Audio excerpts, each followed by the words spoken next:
5, 4, 3, 2, 1. People of the world, hello and welcome to Marketing as a Foreign Language, episode 207. Everything you could possibly ever want in an episode 207. My name's Kellen Kautzman. Our guest, who by no coincidence is in your ear right now, shortly, is from Venezuela.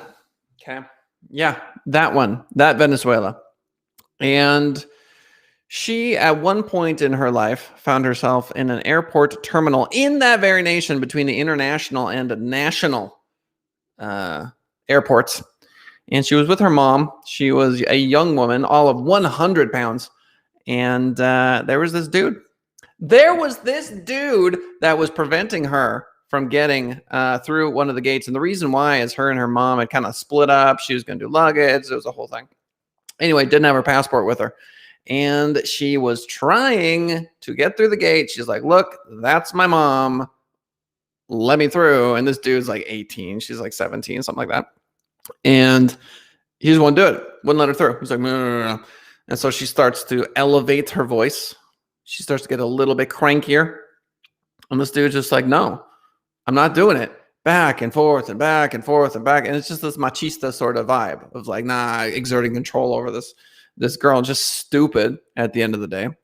And after quite a long time, quite the back and forth, finally, this dude, this Venezuelan soldier with his semi-automatic gun around his shoulder goes, okay, fine. And this was after, mind you, she started saying some groserías.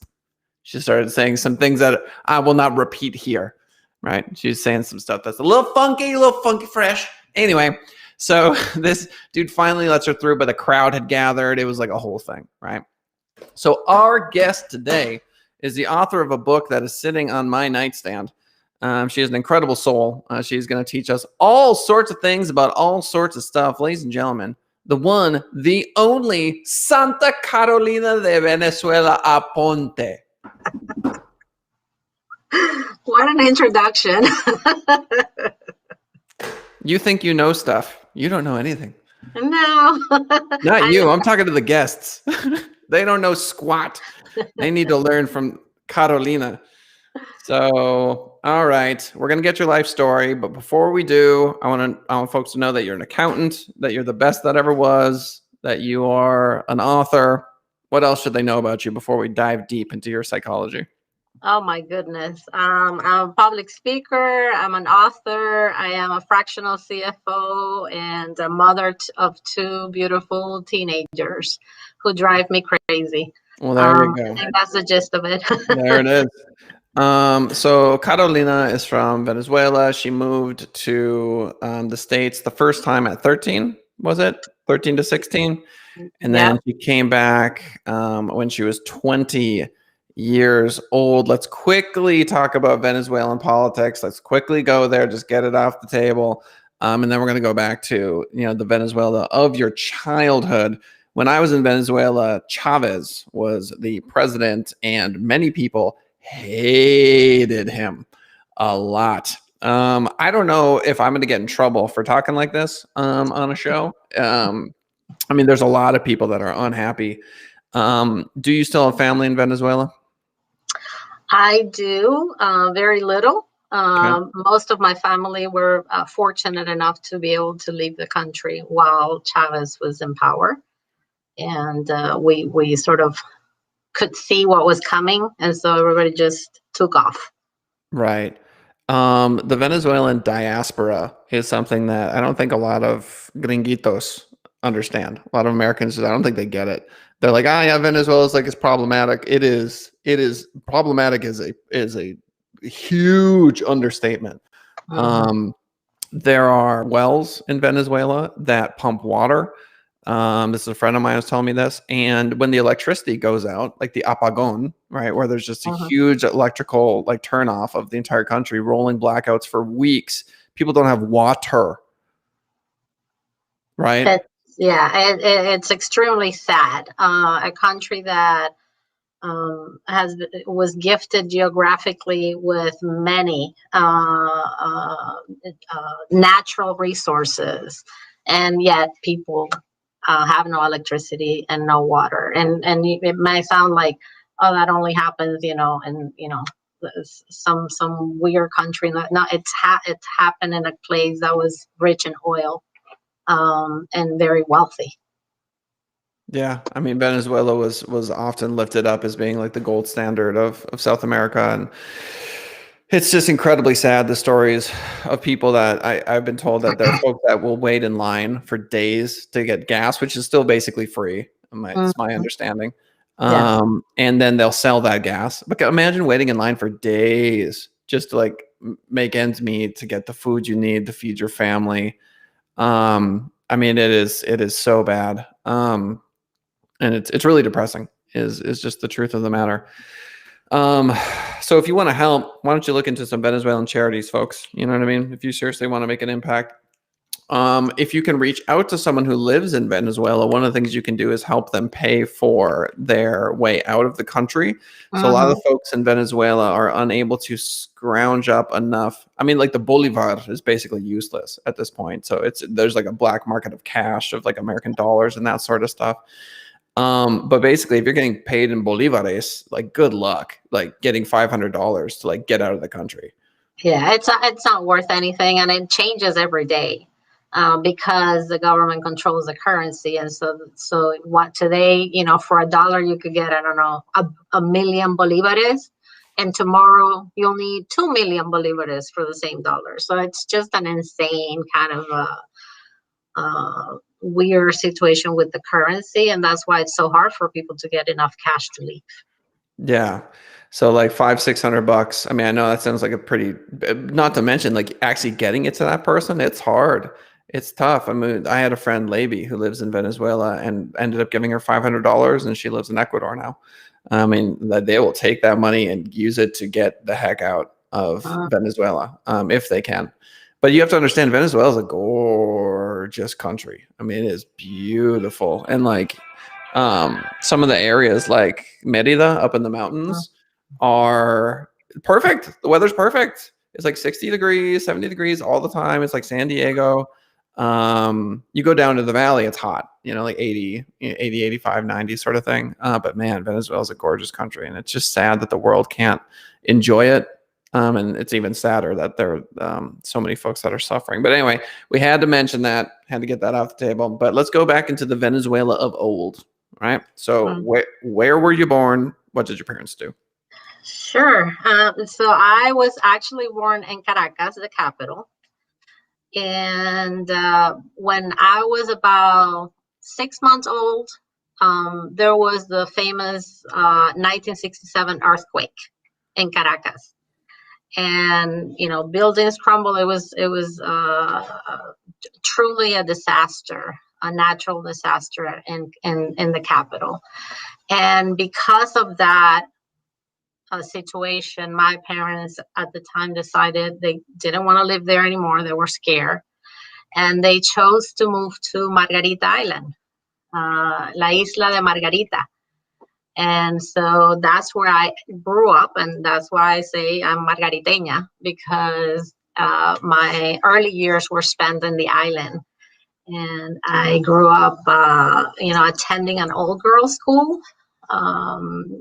Nuns ran the school, and so for kids who misbehaved, that was a really good place to be. Hence the reason I was there. But it was a small town, and you pretty much knew everybody.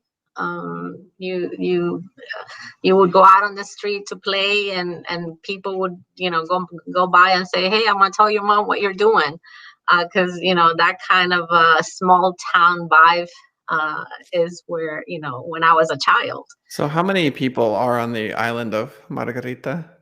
I think now there's about 300,000.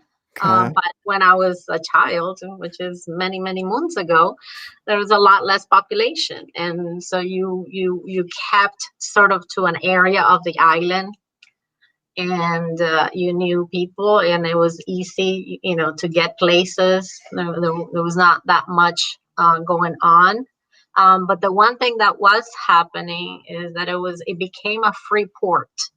So the stores would not charge taxes for the goods that you purchased, and it became an international tourist destination because of that. So people would come from all over the world to go shopping in Margarita, and the stores had, all the goods from Europe and everywhere in the world. So it became a very happening place. Right. And during that period of time, my parents established a business, so they became entrepreneurs. And one of the things that they did was they would assist the store owners in checking out the merchandise from customs, doing the paperwork to get the merchandise from customs to the stores. And my dad did really well with that business because it was booming, and he sort of knew the logistics and knew the people. He became very acquainted with everybody in the island, and he became successful with that business. So the entrepreneurship runs in the veins. So all girls school started when you were like 6? Yes. Elementary, yeah. For also, funny story about that. About my childhood. So when they register me to go to elementary school at the Catholic school, they register me to go. You go kindergarten, and then you go first grade. So I started kindergarten, but that day I saw another child who I knew, and it was a friend of mine, and I went to her, and she's like, "But I'm in first grade," and I'm like, "Well, I'll go with you." So I promoted myself so you can just first grade. that would never work nowadays. No. There's no way. This was a small school, and so I just went and sat with my friend in her classroom. Yeah. And when the teacher was doing like the roll call, my name's not there. And she comes over to me and she said, what's your name? So I tell her my name, and she's like, "But you're not on my list." I'm like, "But I'm here." And so she asked me a few questions, and I was able to answer it. So I guess she figured, well, she does kind of like fit with the other children. She let you stay in first grade? So she went and she talked to the school director, and the school director said, "Just let her stay for the day and see how she does." Oh, wow. And then I stayed. Wow. In modern day America, it would take some act of Congress to have some kid jump, an entire year. Yes. But not on La Isla de Margarita. No. I knew the numbers, I knew the colors, so every time they asked me something, like, I knew that. Wow. So what that effectively did was it made it so you were hanging out with people that were older than you. Yeah. For, pretty much the entire school career, right? Well, and not only in school, but at the house, because I am the youngest of, we're 4. I'm the youngest one, and my brother, who I follow, is 9 years older than me. I was an oops. Your brother that you followed, followed him around and like learned from him. Okay. So he's 9 years older. So I grew up around older kids. Yeah, I relate to that. Shout out to Caroline in chat. She writes such an interesting story, and I would have to agree with her. Did your faith stick with you throughout your life? Are you still Catholic? Is that something you stuck with? No. That was something that it just, as I was participating and becoming more aware of people's behaviors, it became harder for me to be part of of that particular faith. So I do believe in God. Just that particular faith to me was very difficult to process. It didn't make things didn't make sense, the behavior versus what was being preached. Right. And so as I grew up, I just distanced myself. But my entire family is Catholic. Yeah, I mean, it's a very common story.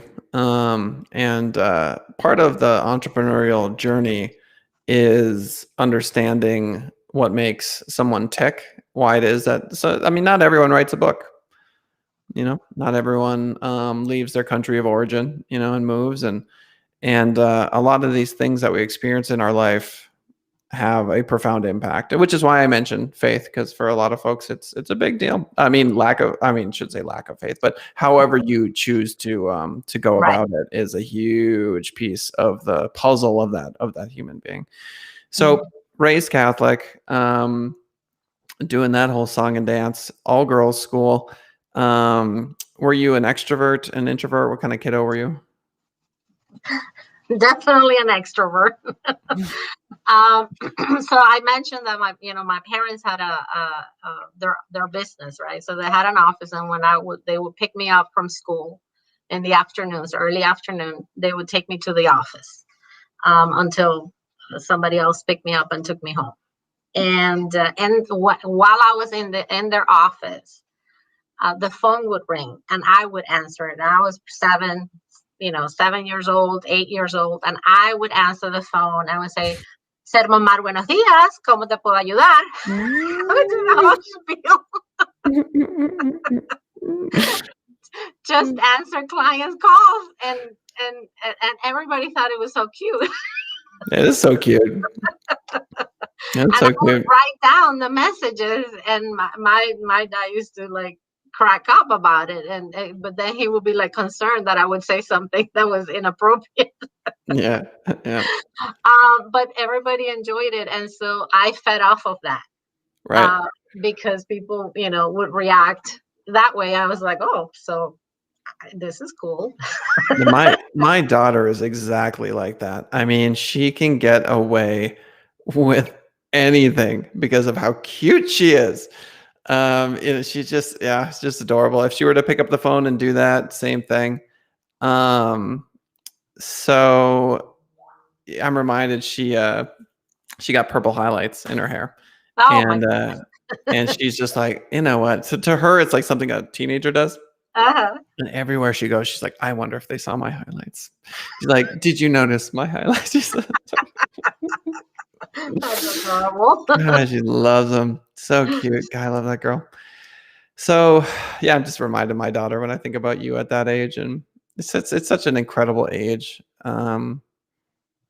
It really is. So there you are on La Isla de Margarita. Don't you miss island life? Is that...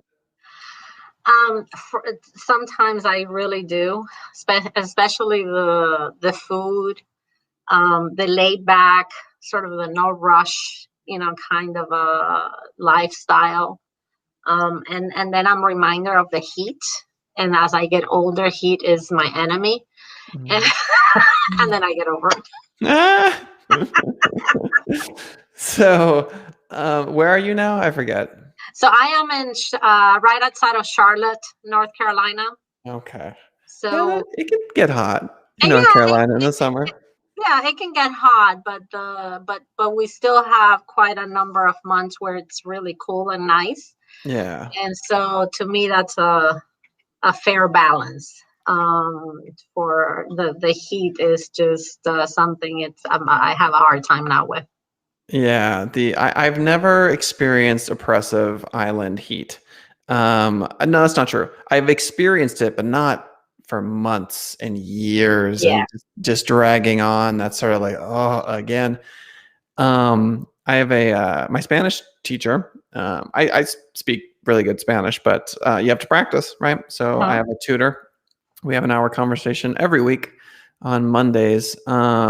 She lives in Cucuta, Colombia, which is right by Mérida and San Cristobal in Venezuela on the frontera. It's on the border between Colombia and Venezuela on the western side of Venezuela and the eastern side of Colombia. And Cucuta is hot. Like all the time. You look at the annual temperature of Cucuta, it changes like 3 degrees all year, and it's just hot, every day hot, and no air conditioners in sight. Yep. I mean, that's how I grew up. And you know what? One of the tricks that you do when you live in a hot place like that, and there's no air conditioning, before you go to bed, first of all, you take a shower, and then you get a towel and you wet the towel and you put it on the sheet on top of your bed to, get the bed semi-wet so you can get on top of it and then you're not hot. Right. So you take the towel and you put the towel on top of the sheet? Yeah. Or under the sheet? Are you laying on the towel, or is the towel on top of you? No, you get the towel not super wet, just damp, and then you put it on top of the sheet like to damp the sheet, and then you take the towel off, and that's fresh, right? So then you lay down and you don't feel the heat from because it's cool. Right, you dampen the sheet. Interesting. And that's only going to buy you like an hour. Well, but by the time that the hour gets you to sleep, and then and then you're okay. Plus, it's nighttime, so it is going to get cooler as the night progresses. Right. Interesting. So it buys you that hour. Yeah, it's a good trick. Yeah, I mean, a lot of Americans, man, I don't think they realize that unless they've traveled, and they understand that. I mean, dude, air conditioners, that's a luxury. Air conditioners are a luxury. And no, I mean, and even if you have the air conditioning unit, because it's typically not a centralized air conditioning, but if you have a unit, you're so careful not to turn it on too much because electricity is so expensive. And so you kind of budget the use of the air conditioning if you happen to have one in your in your home. So it's you just get used to it. And like you said at the beginning, when there's no water and electricity, what do you do, right? There's no you adapt to not having, which is something that here in the United States we're just not used to it. We always have, and so we can't understand not having. Right. Yeah. I mean, and it's one of those things too, is as an American, you just kind of go about your day, and a lot of this stuff just seems pretty normal. And a lot of Americans travel. I don't want to, put off this impression that, there's like the ignorant American sort of thing. But when I was in Venezuela, no, it really was a bit of a culture shock, like military everywhere. Semi-automatic guns on young men everywhere. Just kind of like that military and police presence being just kind of ubiquitous. I'm not used to seeing that kind of weaponry on folks just kind of walking around. The broken glass bottles on fences as a way to deter thieves from hopping over fences was big. Yeah. And then just tin roof shacks. Just tin roof shacks out in the jungle, people, that's where they live. They live, like 10 miles out of town, and there's just tin roofs and dirt floors, and it is what it is. You make do. Yeah. So, I mean, I kind of wonder what La Isla de Margarita looked like. What were some of the impoverished areas? What were they like? Dangerous? Was it dangerous there at all? So one of the beauties of the time that I grew up was that because it was not populated, and the island people, the natives from the island, very laid back, fishermen, just people who were not violent. There was just this friendliness of everybody knowing each other. Crime rate was very low when I was growing up, so that meant that I had an opportunity to explore and to be out and about and not be afraid. I could just go home after school, grab my bike, and just go. No restrictions. I was not told you can't go here, you can't go there. I'll just go. And that was a level of freedom that allowed me to explore, to get to know other places to really get my GPS, my internal GPS working. Because if I went on the bike and just went outside of my neighborhood or whatever I was, I needed to know how to get back. And so I learned how to do that because I wanted to go farther. And with my friends, we would just go explore. And one time, not on the bike, we went. I told them, I said, "Look, there was this, sort of hill behind our house that you could go hiking, but there was no trails like you find, nowadays. It's just rough, right?" And I told the kids in my neighborhood, "Why don't we go up to the hill? That way we can see the whole town." And it should be fun. And then we'll go now because the sun is high. And by the time we come back, nobody's even going to know we're gone. So that's how I sold it to them. And we ended up going and we got to the top and then we got lost coming down. Oh, no. We fell down, scratching our legs and our arms and some crying. It was a whole drama situation. I mean, we were like 9 years old. Right. And, it was starting to get dark and everybody was, crying and concerned and scared because now we were really going to get a whooping because of what we had done. And because I was the leader of that pack, I was like, how do I get these people now back to the house? And so I had to really compose myself, and I was a child. Right. But I felt it was my responsibility because I was the one who told them, let's go. Right. And so we finally made it back. And when we got to the front of my house, all the parents were there waiting for us. And yeah, we were on timeout and told all kinds of things and got some whooping. And so I was told that I was not allowed to organize any more excursions.